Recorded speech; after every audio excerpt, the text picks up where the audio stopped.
ஹல்லேலூயா. நீர் அறியார் யாதும் நேரிடார் என் தலை முடியும் எண்ணி நீரே. ஹல்லேலூயா. இங்க பாருங்க, எல்லாம் இங்க பாருங்க, நிறைய சேர் வந்துட்டு இங்க எம்டியா இருக்கு இன்னைக்கு. ஹல்லேலூயா. தேவனுக்கே மகிமை. ஏன் தெரியுங்களா? நாம் எல்லாரும் வந்துட்டு மானசீக கண்களால் எம்டியா இருக்கிற சேனல்லாம் பார்க்குறோம். ஆனால் ஆவிக்குரிய கண்களால தேவன் எனக்கு உணர்த்துகின்றார், எல்லாம் சேரம் நிரம்பி ஒழுகிறது. எல்லாம் சேரம் நிரம்பி ஒழுகின்றது. ஐயா, சேரம் மாத்திரம் இல்லையா, அந்த பேசேஜ் முழுவதும் நிரம்பிது, இந்த பேசேஜ் முழுவதும் நிரம்புது. இங்க இங்க இங்க இங்க ஐயா, என்னுடைய பக்கத்தில் தேவதூதர்கள் நிரம்பி இருக்கிறார்கள். என் தோள்களை கையை போட்டு தேவதூதர்கள் நிரம்பி இந்த இடத்தில் நின்று, நீ பேசுவாங்க, தைரியத்தை நான் கொடுக்கிறேன், நீ பேசுவாங்க, தைரியத்தை நான் கொடுக்கிறேன்னு சொல்லிட்டு எங்க சுற்றிலும் பாலியல் நிரம்பி இருக்கிறார்கள். ஹல்லேலூயா. ஹல்லேலூயா. நீர் அறியார் யாரும் நேரிடார். இந்த இடத்துல வந்துட்டு அவர் அறியாத எதுவுமே நடக்காதுங்க. இந்த இடத்துல உங்களை வர வச்சிருக்கிறாரு, இந்த வார்த்தையை கேட்க வச்சிருக்கிறாருன்னா ஏதோ ஒரு காரணம் இருக்கிறது. ஹல்லேலூயா. விசுவாசிக்கிறீங்களா? விசுவாசிக்கிறீங்களா? ஜோராக கரங்களை தட்டி தேவனை மகிமைப்படுத்துவோம். இந்த வார்த்தையை இந்த இடத்துல தேவன் கேட்க வைத்துக் கொண்டிருக்கிறார் என்றால், நீர் அறியார் யாதும் நேரிடார். அவர் அறியாத யாதும் நேரிடாதுங்க.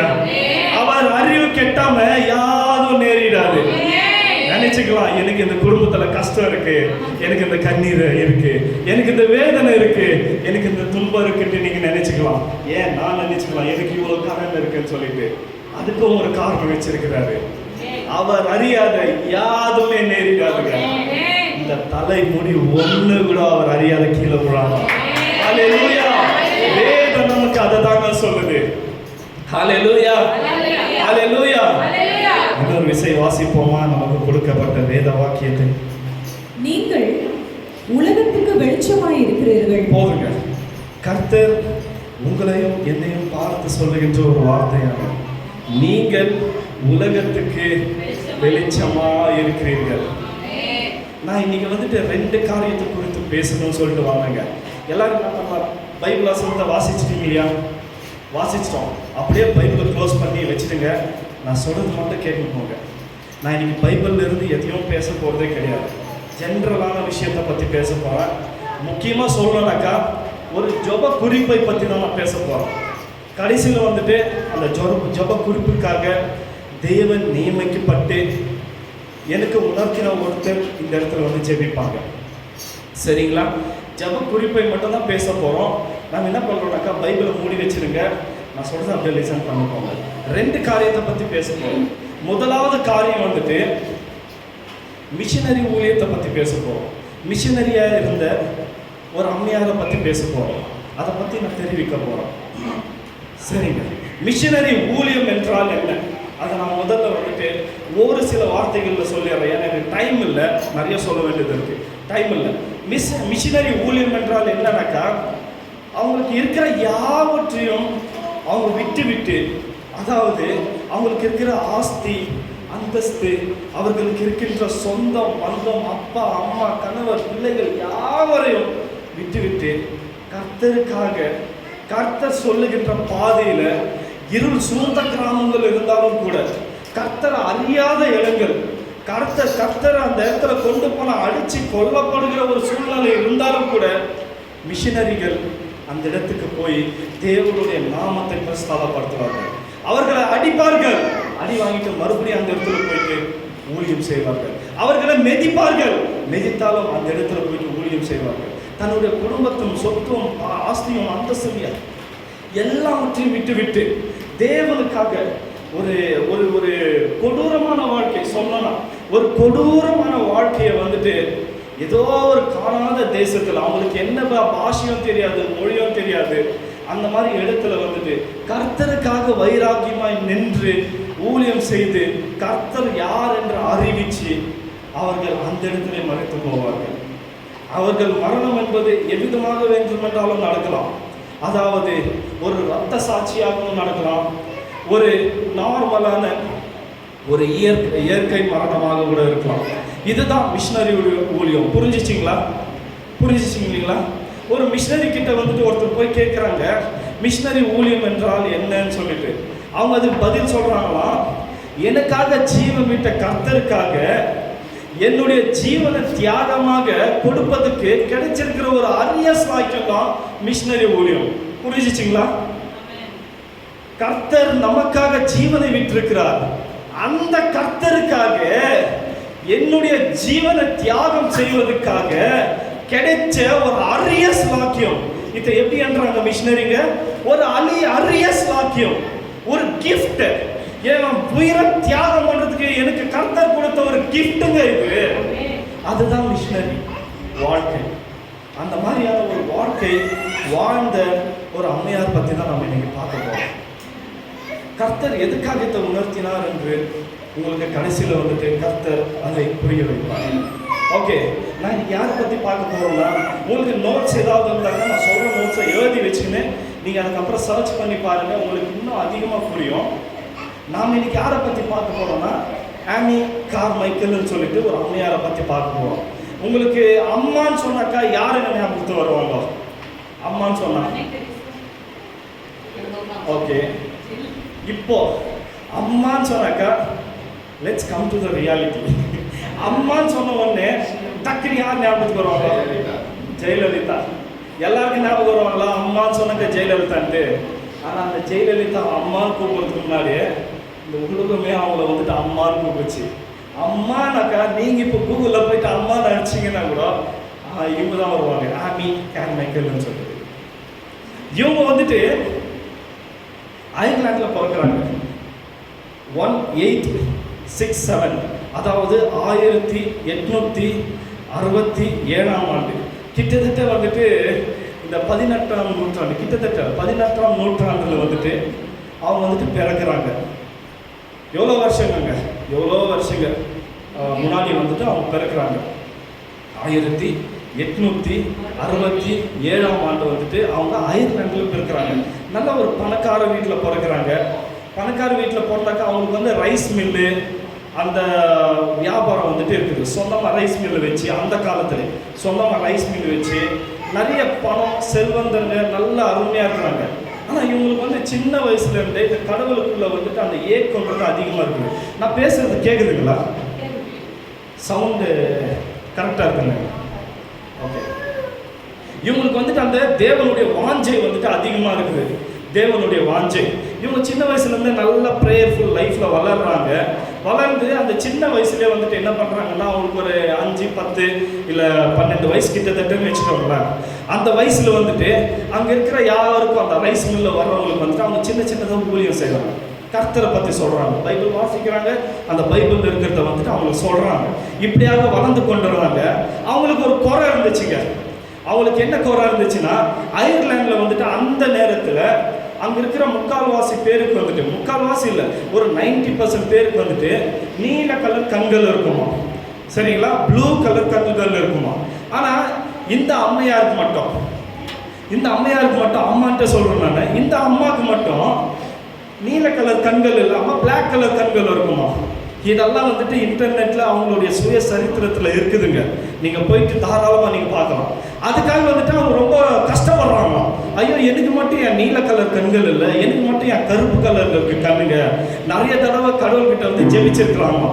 அப்பா எனக்கு ஏன் அப்பா எனக்கு வந்து ப்ளூ கலர் ஐஸ் இல்லை, எனக்கு வந்துட்டு பிளாக் கலர் ஐஸ் இருக்கு, எனக்கு வந்து ப்ளூ கலர் ஐஸ் வேணும்ப்பா அப்படின்னு சொல்லிட்டு ஜெபிச்சாங்களாம். சரி, ஜெபிச்சு பார்த்தாங்க. அவங்களுக்கு அந்த நீல கலர் ஐஸ்ன்றது கிடைக்கல. கர்த்தருக்கு சித்தம், அந்த நீல கலர் ஐஸ் வந்துட்டு அவங்களுக்கு கிடைக்கல. சரி, காலங்கள் சென்ற பிறகு அவருக்கு வந்துட்டு ஊழிய அழைப்புன்றது கர்த்தர்கிட்ட வந்துச்சு. ஊழிய அழைப்பு வந்ததுமே அவங்க என்ன பண்ணாங்கன்னா, அவங்களுடைய பாதை பாருங்க. அவங்க என்ன பண்ணாங்கன்னா, அவங்க வந்து இங்கிலாந்துல போயிட்டு ஊழியம் செய்தாங்க. இங்கிலாந்துல ஊழியம் செய்தாக்க அவங்களால இருக்க முடியல. வெவ்வேறு காரணங்கள், வியாதி காரணமாக, பெற்றோர் காரணமாக அவங்களால இருக்க முடியல. ஒன்று. ரெண்டாவது, அங்கிருந்து திரும்பி வந்துட்டாங்க. திரும்பி வந்துட்டு திரும்பி ஊழிய அழைப்பு. ஊழியத்துக்கு கர்த்தர் அழைக்கிறாரு, மிஷினரி ஊழியத்துக்கு போக சொல்றாரு. திரும்பி அவங்க வந்து கிளம்பி என்ன பண்றாங்கன்னா, சைனாக்கு போறாங்க.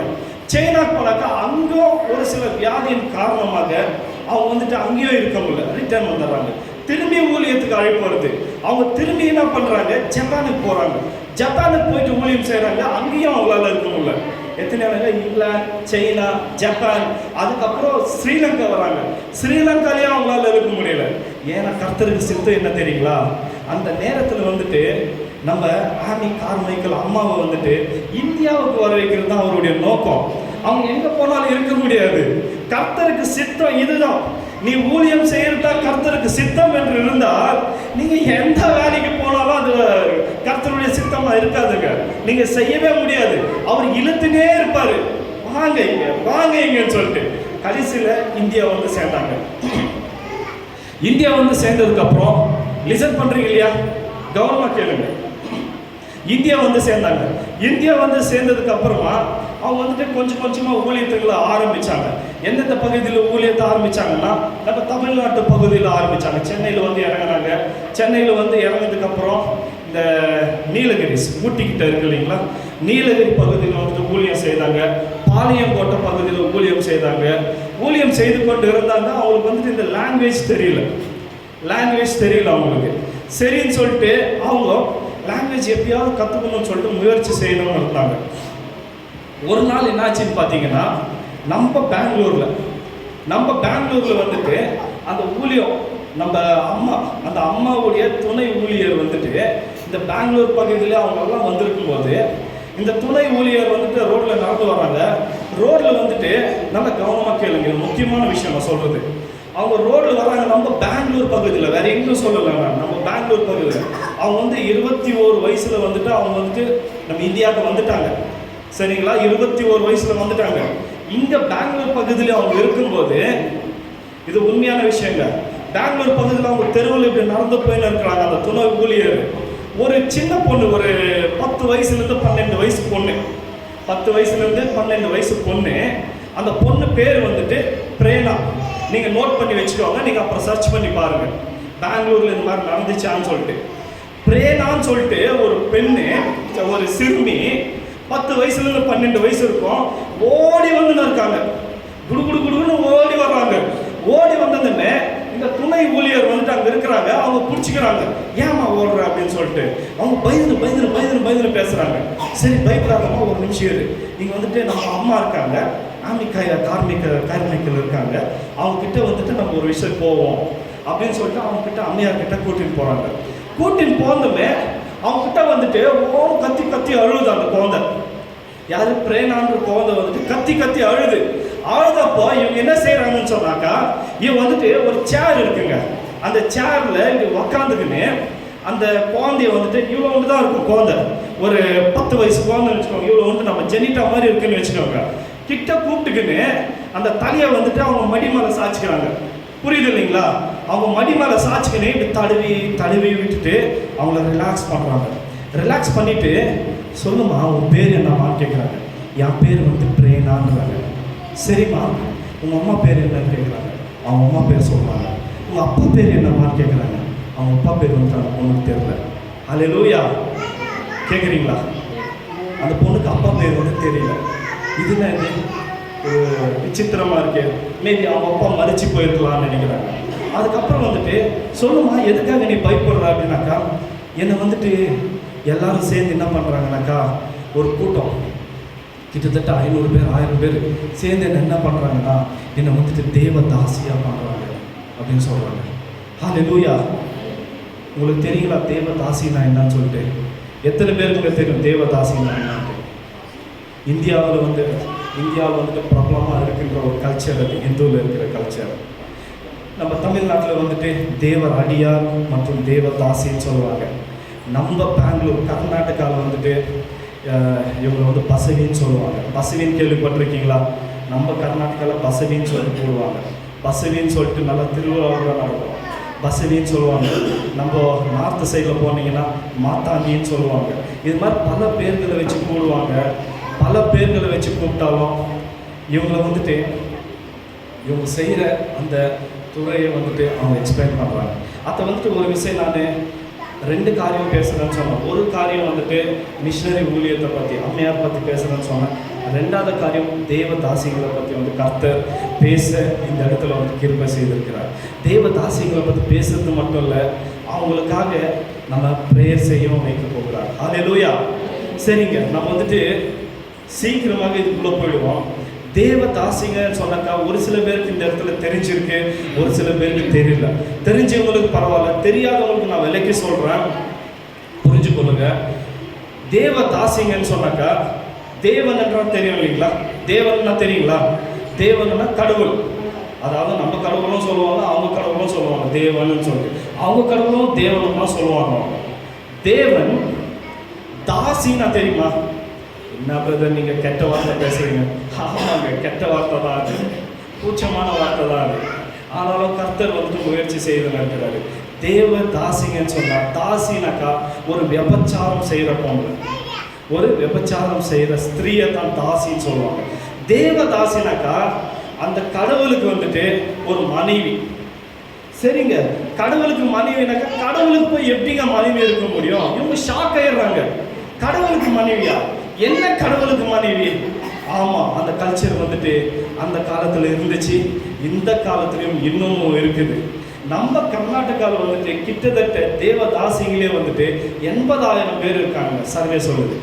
ஆந்திராவில் இருக்கிறாங்க 60,000 பேர் இருக்கிறாங்க, ஆந்திராவும் தெலுங்கானாவும் சேர்த்து. அதே மாதிரி வந்துட்டு இந்தியா ஃபுல்லு பார்த்தீங்கன்னாக்கா 4.5 லட்சம் பேர் வந்துட்டு இன்னும் தேவதாசிங்களாக இருக்கிறாங்க. அவங்களுடைய துறை எல்லாத்த பற்றி நான் விளக்க போகிறேன் இன்னைக்கு. கவனமாக கேளுங்க. தேவதாசிங்கன்னு சொன்னால் அவங்க வந்துட்டு முதல்ல இந்த ஒடுக்கப்பட்ட ஜாதி இருக்கும் தெரியுங்களா? இந்த கம்யூனிட்டியில் வந்துட்டு ரொம்ப தாழ்த்தப்பட்ட ஜாதியாக இருக்கிறவங்களை வந்துட்டு பிடிச்சின்னு வந்துடுவாங்க. சின்ன சின்ன பொண்ணுங்களை 10லேருந்து 12 வயசுக்குள்ளே இருக்கிற பொண்ணுங்கள், இன்னும் கம்மியாக இருக்கிற வயசில் இருக்கிற பொண்ணுங்களெல்லாம் பிடிச்சின்னு வந்து இது வந்துட்டு கடவுளுக்கான மனைவி அப்படின்னு சொல்லிட்டு, இதெல்லாம் உண்மைங்க, நீங்கள் சர்ச் பண்ணி பார்க்கலாம். நீங்கள் நான் வெளிப்படையாக சொல்லுறேன், கேமரா ஓடின்னு இருக்குன்னு நினைக்கிறேன். ஓகே, நான் வெளிப்படையாக சொல்ல இருக்கிறேன். இவங்களை வந்துட்டு 10லேருந்து 12 வயசு இருக்கிற பொண்ணுங்களை வந்துட்டு சிறுமிகளை வந்துட்டு கூட்டின்னு வந்துடுவாங்க. கூட்டின்னு வந்துட்டு என்ன பண்ணுவாங்கனாக்கா, இது வந்து கடவுளுக்கான ஒரு மனைவி அப்படின்னு சொல்லிட்டு கடவுளுக்கு முன்னாடி வந்துட்டு தாலி கட்ட வச்சிருவாங்க. ஒரு பூஜை மந்திரங்கள் அது இது நடத்தி அவங்க வந்து தாலி கட்ட வச்சிருவாங்க. தாலி கட்ட வச்சுட்டு அவங்க வந்துட்டு கடவுளுக்கான மனைவியாக இருப்பாங்க. கிடையவே கிடையாதுங்க. முதல்ல வந்துட்டு பூசாரிக்கு மனைவியாக இருப்பாங்க. பூசாரிக்கு மாத்திரம் இல்லை, பிரசிடென்ட்டுக்கு மனைவியாக இருப்பாங்க. அந்த கோயில் தலைவருக்கு மனைவியாக இருப்பாங்க. கோயில் தலைவருக்கு மட்டும் இல்லைங்க, செல்வந்தர்கள், அந்த இடத்துல இருக்கிற செல்வந்தர்களுக்கு மனைவியாக இருப்பாங்க. அந்த ஊரில் இருக்கிற யாருக்கும் அவங்க வந்துட்டு மனைவியாக இருப்பாங்க. இந்த கல்ச்சர் வந்துட்டு கொடி கட்டி பறந்துச்சு அந்த காலத்தில். நம்ம அம்மையார் வந்துட்டு இந்த இடத்துக்கு வந்தப்போ கொடி கட்டி பறந்துருந்த ஒரு காலம் அது. இந்த மாதிரி ஊருக்குள்ளே இருக்கிற எல்லாருக்கும் அவங்க மனைவி, ஊரில் இருக்கிற எல்லாருக்கும் அவங்க மனைவி. பேருக்கு வந்துட்டு இவங்க வந்துட்டு தேவர் அடியார். தேவர் அடியார்னா அதுதான், தேவருக்கு வந்துட்டு ஒரு மனைவின்றது தான் தேவர் அடியார். தேவனுக்கு மனைவின்னு சொல்லிட்டு கூட்டின்னு வந்துட்டு கண்ணா பின்னமாக்குவாங்க அந்த பொண்ணை. பாவம் சிறுமியை சாப்பாடு போட மாட்டாங்க. அந்த கோயிலை முழுசும் க்ளீன் பண்ணணும். கோயிலில் வந்துட்டு ஏதாவது இந்த பிரசாதம் ஏதாவது உண்டா சாப்பிட்டுக்கணும். அதுக்கப்புறம் வந்துட்டு கோயிலில் வந்து டான்ஸ் ஆடணும், நாட்டியம் ஆடணும். இதை பற்றி மூவிஸ் கூட நிறைய வந்திருக்கு. கோயிலில் வந்துட்டு பாட்டுன்னு போட்டு டான்ஸ் ஆடி எல்லாருக்கும் காமிக்கணும். அந்த கோயிலில் வந்துட்டு அந்த கடவுளை பற்றி எல்லாருக்கும் சொல்லணும், வெளியே போயிட்டு எல்லாருக்கும் சொல்லணும். வெளியே கிடைக்கிறத பிச்சை எடுத்து சாப்பிடணும். அவங்க சாப்பாடு பசி எடுத்துச்சானே வெளியே போயிட்டு பிச்சை எடுத்து சாப்பிடணும். இதெல்லாம் யார் தெரியுங்களா? ஒரு தாழ்த்தப்பட்ட ஜாதி, ஒரு கம்யூனிட்டியில் ரொம்ப ரொம்ப தாழ்த்தப்பட்டவங்கள கம்யூனிட்டியில் உயர்ந்தவங்கன்னு சொல்கிறாங்க தெரியுங்களா? அவங்க வந்து கூட்டினாந்து வச்சுக்கின்னு இந்த மாதிரி வந்துட்டு ஒடுக்குவாங்க, ரொம்ப கஷ்டப்படுவாங்க சிறுமிங்க. அது மட்டும் இல்லைங்க, அவங்களுக்கு வந்துட்டு குழந்தை உண்டாயிடும். குழந்தைக்கு யார் அப்பான்ட்டு கூட தெரியாது. கவர்மெண்ட் ஓப்பனாக வீடியோ ரிலீஸ் பண்ணியிருக்கு, போய் பாருங்க. கவர்மெண்ட்டே ரிலீஸ் பண்ணியிருக்கிறாங்க. குழந்தைக்கு வந்து அப்பா யாருன்னு தெரியாத சமயத்தில் அவங்க ஸ்கூல்ல எடுத்துன்னு போய் சேர்த்துவாங்க. ஸ்கூல்ல வந்துட்டு அப்பா பேர் தெரியாத எந்த பசங்களும் ஸ்கூல்ல சேர்த்துக்கவே மாட்டாங்க. அப்பா பேர் கேட்பாங்க, அப்பா பேர் கேட்க தெரியாது, ஸ்கூல்ல அவங்களுக்கு இடம் கிடைக்காது, படிக்க முடியாது. அதுக்கப்புறம் திரும்பி வந்துட்டு அந்த பரம்பில் எத்தனை பொம்பளை பசங்க பிறந்தாலும் அத்தனை பொம்பளை பசங்களும் தேவதாசிங்களா தான் மாறுவாங்க, தேவதாசிங்களா தான் மாற்றுவாங்க. இந்த ஜனங்க தேவதாசிகள் அவங்கள மட்டும் மாற்றுறதில்ல. சப்போஸ் அந்த சந்ததியில் வந்துட்டு ஒரு ஆண் மகன் பிறந்துட்டான்னு வச்சுக்கோங்க, அந்த ஆண் மகனுக்கு ஒரு கல்யாணம் பண்ணுவாங்க. அதே கம்யூனிட்டியில் அதே கேஸ்ட்ல ஒரு கல்யாணம் பண்ணுவாங்க. அதே கேஸ்ட்ல ஒரு கல்யாணம் பண்ணிட்டு அவங்களுக்கு பிறக்கிற அந்த பெண் குழந்தைய மறுபடியும் தேவதாசியா மாற்றுவாங்க. காம இச்சையில வாழ்ந்து கொண்டிருந்த மக்கள், காம இச்சையில வாழ்ந்து கொண்டிருக்கிற மக்கள் இன்னைக்கும் அடிமைத்தனத்துல ஜனங்களை வைத்து தேவன் என்பதை அறியாமல், நம்ம கடவுள் இதாங்க சொல்லியிருக்கிறாரு, நாம கடவுள் வந்துட்டு இதான் சொல்லியிருக்கிறாரு. ஹல்லேலூயா. ஒரு வசனத்தை வாசிப்போமா? உபாகமம் 23ஆம் அதிகாரம் 17-18 வசனங்களை மட்டும் வாசிப்போமா? நான் வேற வசனங்கள் எதையும் சொல்றேன். இஸ்ரவேலின் குமாரத்திகளில் ஒருத்தியும் வேசியாய் இருக்கக்கூடாது. ஆமென். ஒருத்தியும் வேசியா இருக்கக்கூடாது. இஸ்ரவேலின் குமாரரில் ஒருவனும் ஆண் புணர்ச்சிக்காரனாய் இருக்கக்கூடாது. ஒரே நிமிஷங்க, இந்த வசனத்தை வந்து இங்க வெறும் வேசின்னு சொல்லி இருக்குது. நம்ம பைபிள் சொல்லி இருக்குங்க. எப்போ உபாகமம் எழுதுறது வந்துட்டு 4000 வருஷங்களுக்கு முன்னாடி, கிட்டத்தட்ட 4000 வருஷங்களுக்கு முன்னாடி இங்க வேசின்னு மட்டும் சொல்லி இருக்குது. தமிழ்ல இங்கிலீஷ்ல என்ன சொல்லி இருக்குதுன்னு ஒரு வாட்டி படிப்போமா? இருக்கா? யாராவது இங்கிலீஷ் பைபிள் வச்சிருக்கீங்களா? கொஞ்சம் சீக்கிரமா, நேரம் இது நான் எடுத்து படிக்கிட்டேங்களா?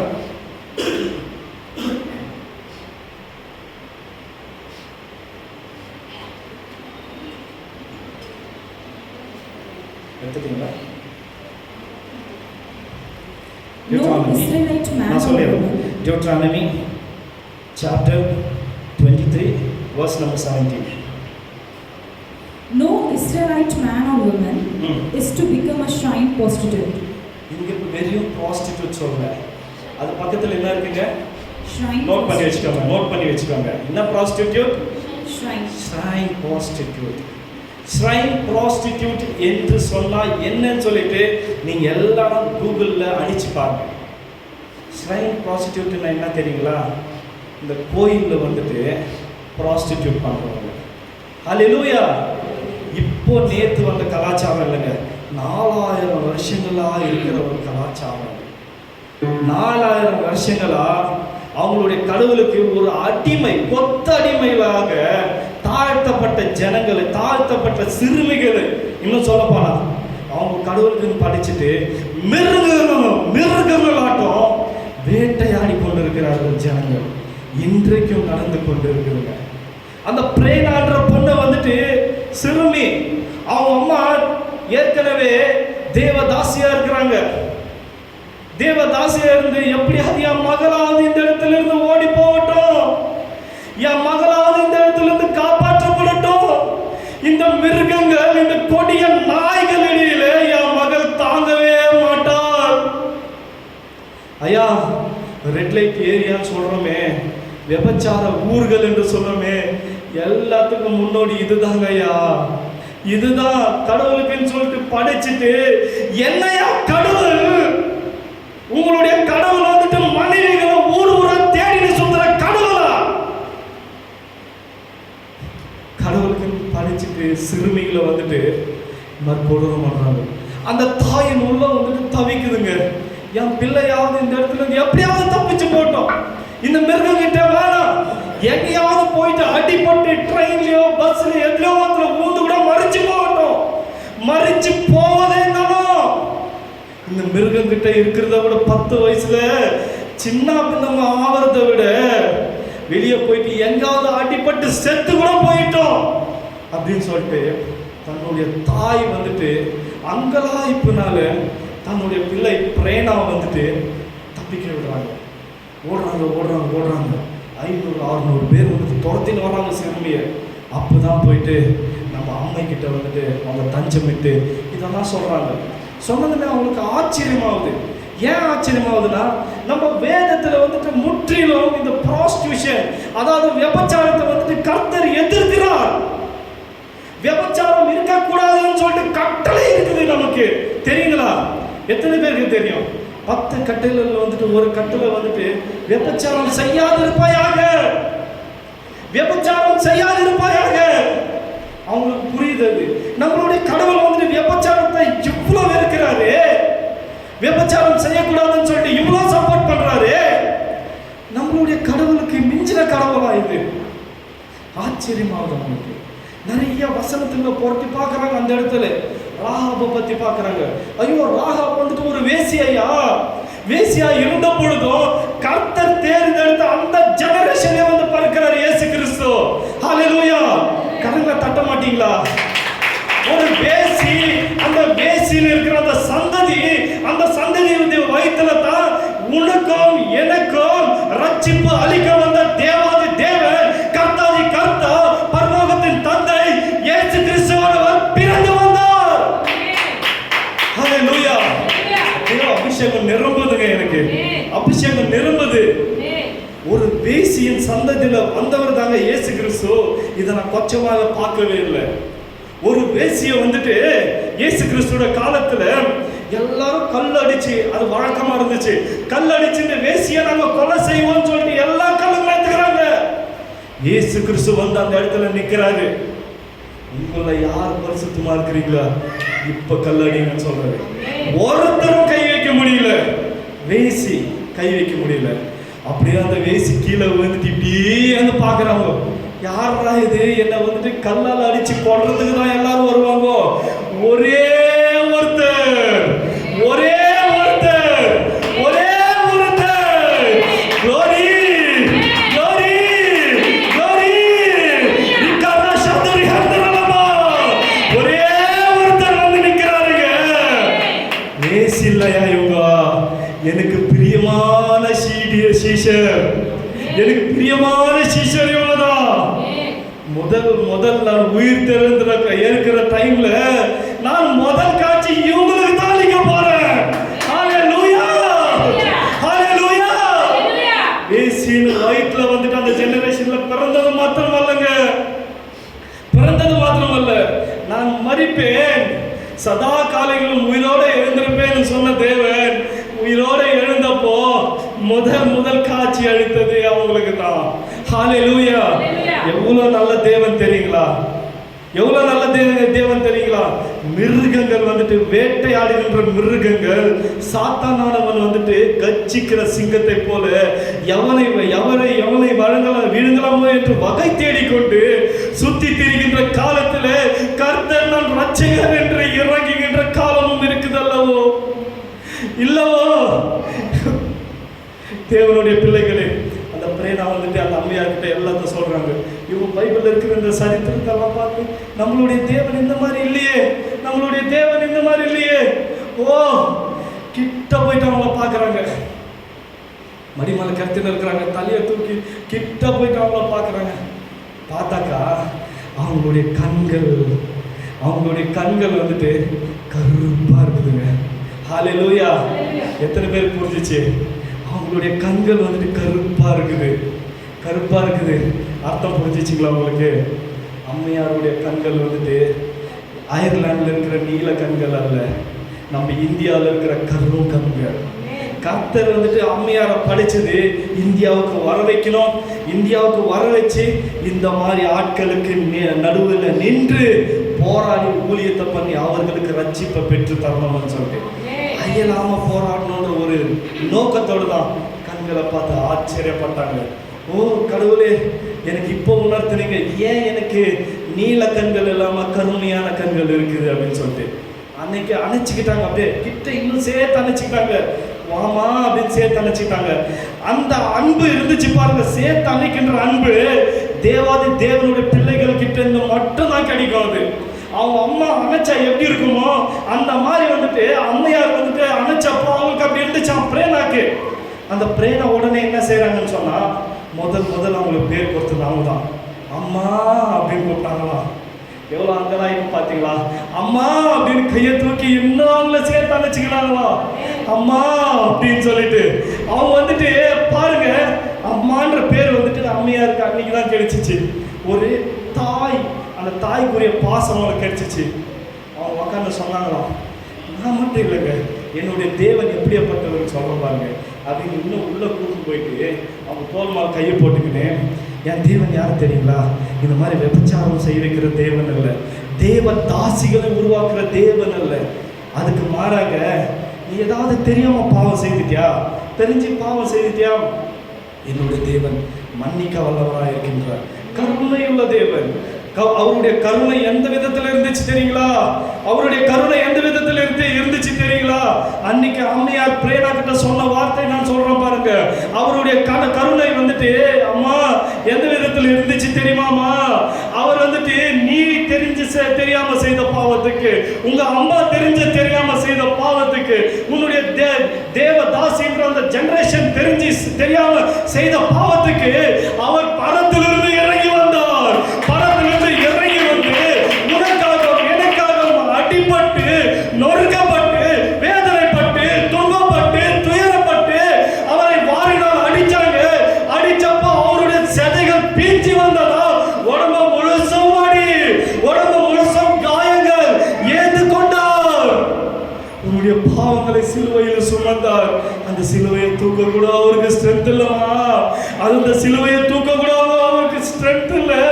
தள்ளாடி தள்ளாடி தள்ளாடி தவந்து கீழே மேல விழுந்து எழுந்து நின்று அவர் அந்த சிலுவையை சுமந்து கொண்டு போனாருமா. போய் கடைசியில வந்துட்டு அந்த சிலுவையில் அடிப்பட்டார். அவருக்கு வந்துட்டு இந்த எலும்புகள் எல்லாம் எண்ணக்கூடிய தக்கதாக இருந்துச்சா, உடம்புல சரீரத்துல வந்துட்டு அந்த சதைகளை எல்லாம் பிச்சு எடுத்துட்டு உனக்காக எனக்காக மறிச்சாருமா.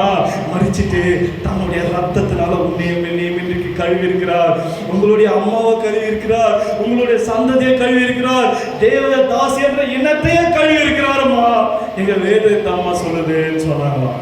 அப்படியோ அவங்களுக்கு ஆச்சரியமாயிடுச்சு அந்த சின்ன குழந்தைக்கு. இப்படியெல்லாம் இருக்குமா, இப்படியெல்லாம் இருக்குமா சொல்லிட்டு அந்த ஆச்சரியத்துடனே அன்ற நாள் முதல் எனக்கு நேரம் கடந்து போயிட்டது. சீக்கிரமாக முடிச்சிடலாம், இன்னும் நிறைய சொல்லணும்னு நினச்சேன். அந்த நாள் முதல் அவங்க வந்துட்டு அம்மையார் கூட சேர்ந்து ஊழியம் பண்ணாங்க. இன்றைக்கு வரைக்கும் நான் சொல்கிறேன், நோட் பண்ணிக்காங்க, நோட் பண்ணுறத. இந்த நாள் வரைக்கும் அம்மையாருடைய ஊழியம் தொடர்ந்து இருக்கு. அவங்க மறிச்சு போயிட்டாங்க 1951 வந்துட்டு சுதந்திரம் வந்த பிறகு அவங்க வந்து மறைச்சி போயிட்டாங்க. மறைச்சி போனது அவங்களுடைய ஊழியம் வந்துட்டு இன்றைக்கு வரைக்கும் தொடர்ந்து நடந்துருக்கு. சிஎஸ்ஐ மூலமாக வந்துட்டு டேக் கேர் செய்யப்பட்டிருக்குது. அவங்களுடைய ஊழியம், அவங்களுடைய அந்த ஒரு ட்ரஸ்ட் ஒன்று ஏற்படுத்தினாங்க. அதுக்கப்புறம் அவங்க ட்ரஸ்ட் ஏற்படுத்தி அவங்களுடைய முழு கான்சென்ட்ரேஷன், முழு ஊழியம் என்னன்னாக்கா, இந்த மாதிரி தேவதாசிகளாக இருக்கிற அந்த சிறுமை கூட போராடி எப்படியாவது வெளியே கூட்டின்னு வந்து அவங்க வந்துட்டு அவங்க ட்ரஸ்ட்டுங்களை சேர்த்துக்கினாங்க. அவங்களோட ட்ரஸ்ட் பேர் வந்துட்டு நான் சொல்கிறேன், நோட் பண்ணிக்கங்க. எப்போதாவது கடவுள் சித்தம் இருந்தாக்கா நான் வந்துட்டு ஒரு விஷயம் அந்த ஒரு டூர் மாதிரி போயிட்டு வருவோம். அது வந்துட்டு கோனாவூர் ஃபெல்லோஷிப்னு சொல்லுவாங்க.